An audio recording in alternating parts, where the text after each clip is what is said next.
What were the girls like? Look at all that hair. Yeah, it's lovely, isn't it? Yeah, You want to borrow some? Very unsanitary. What were you saying? What were we saying? Oh, yes, I know, about the girls in burlesque. What were they like? Were they... They were, in their way, ladies. No, it was honest. There was a great deal of honesty, code of ethics. Your girl was your girl. More so in the upper echelon in show business. I mean, and if you were a little queer or a little off base, it went through the industry like wildfire. We knew about it because it was a little industry. I don't know the liberties we have here, but there are two incidents that are so funny in burlesque that I remember. You're totally free to say what you like. Well, I have a great respect for people, and I would tell this to my children, so I'll tell it to you and your audience. Not that you're on the same mental level. No, of course. But I met a wonderful man named Rags Ragman, which made me stay in burlesque and become a big hit in burlesque, even though it was like prostitution. You knew it was there, but you didn't publicize it, you see? And I worked, we were on a side street. And I worked for the Minskys. Yeah. I hope that name is famous. Well, anyway, name, Rags taught me, not taught me, but gave me the scene to do, because in burlesque, stock burlesque, it wasn't how funny you were, how long are you funny? Because every week we had to do different scenes. Yeah. And they're all public domain, like, as it turns out, Abbott and Costello were fortunate enough to do Who's On First, the baseball thing first. Yes. But it belonged to all of us. Yes. It just happens that they did it. They had the first crack at the higher echelon audience. But anyway, Rags didn't care if school kept or not. I used to rehearse the people. Just quickly tell them what to do. It's great schooling for a comedian. If he's got one ear on the outside, because you have to earn your money. And so I told as spicy a joke as the next guy. But I knew that's not the way to do it. And if I told a real snapper, I would step to the footlights and say, it's a little thing I borrowed from the Theater Guild. And the jerks in the audience had no idea what I was saying. Yeah. But the reason I said it, maybe you were out front. So you, the equivalent of you, would know, I don't want to do it this way. But when in Rome. Anyway, we were going to rehearse for the next day's opening. And Mr. Minsky said, put that girl in your scene, if you can, the new strip woman.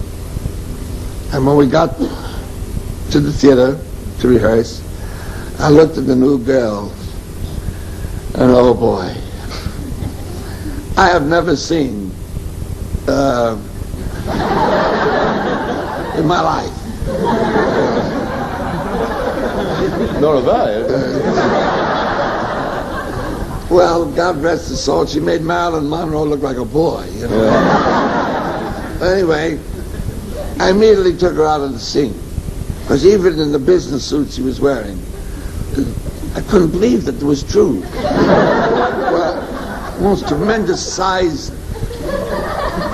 Well, anyway,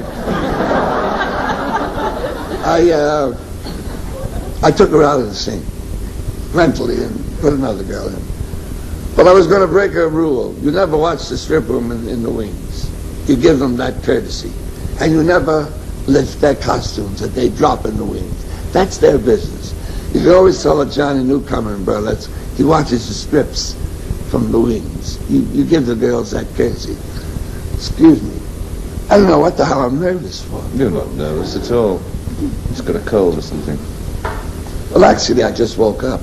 See, we've been rehearsing Forum all day. Yeah. Then we're going to do something funny happened, I'm afraid, in the Forum. We'll talk about that later. We'll talk about burlesque. I want to know about this girl. Yeah. You're a nice, normal boy. Well, anyway, I broke the rule. I was going to watch this. And the way it's usually done, the orchestra would play, dun, dun, dun, dun, dun, dun, dun, and the announcer, who in this case is Robert Alder. He was what we called our breast serenader, the worst job in burlesque. Oh, pretty girl, looking that way to the audience. And the jerks, for 25 cents, I can see all the nudity, you know. Well, he says, the sunny shores of California, Harold Minsky proudly presents Mamie La Bump, or whatever her name was, you know. And the curtain parted, and there she stood, and they're gone, and, you know, and you can hear the gasp from the predominantly Italians in the audience, you know. Maro, you know. Oh. And she knew it. And she teased. And she wore, of course, she still wore the gown.